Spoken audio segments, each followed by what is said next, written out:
Organizations are built to handle weight, but stack the pressure high enough without the right structural support, and things start to buckle. Organizational scholars call this efficiency theater.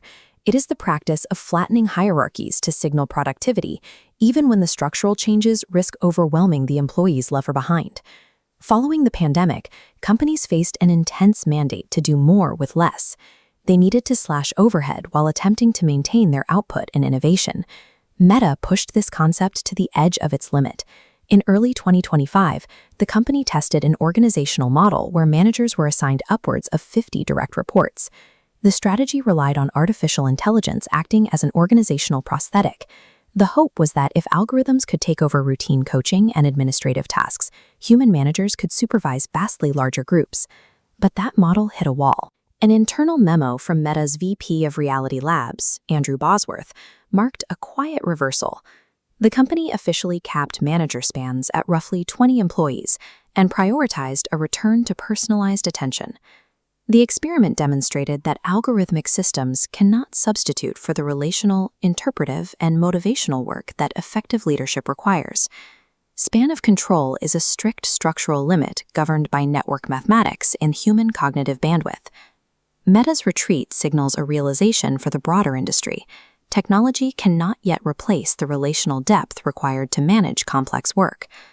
To understand why managing 50 people fails, you have to look at the network math of management. The difficulty of coordinating a group grows faster than its size.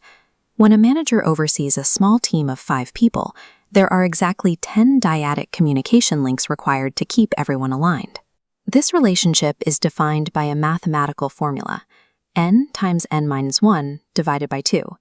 Plug Meta's 50-person span into that formula, and the number of potential connections explodes to 1225.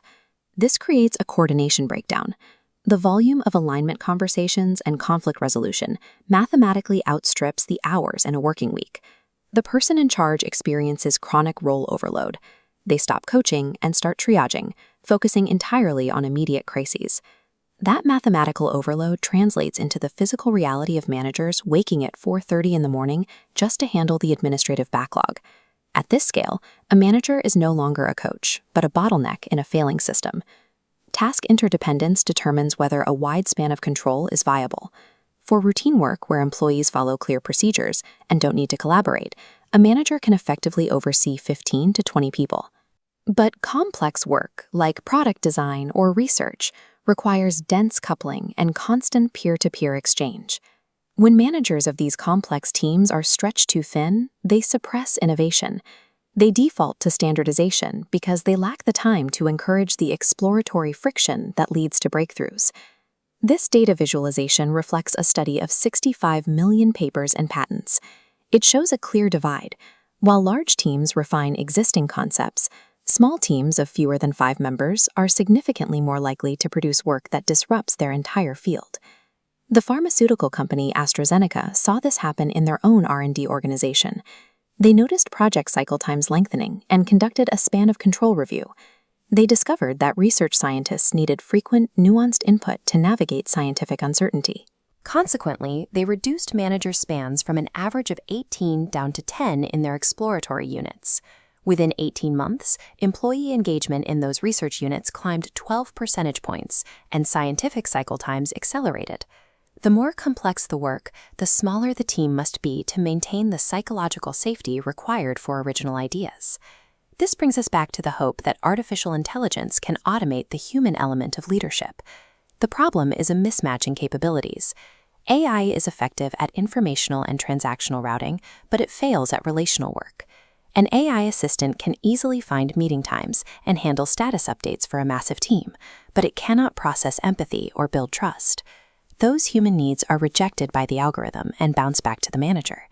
When those needs go unmet, the psychological contract between the worker and the organization breaks down. Employees begin to feel like interchangeable resources, and discretionary effort evaporates. This creates an equity gap.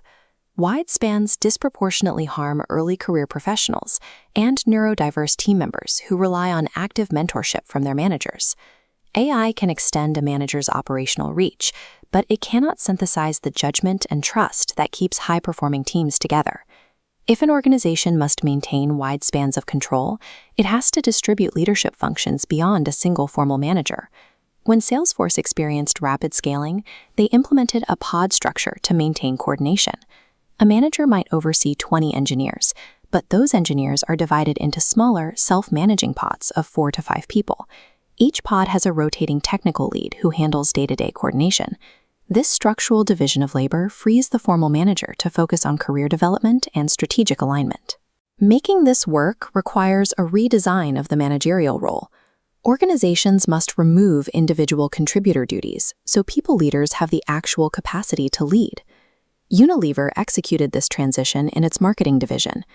They removed individual brand management responsibilities from their managers and trained them on specific scaling practices like rapid prioritization and delegation.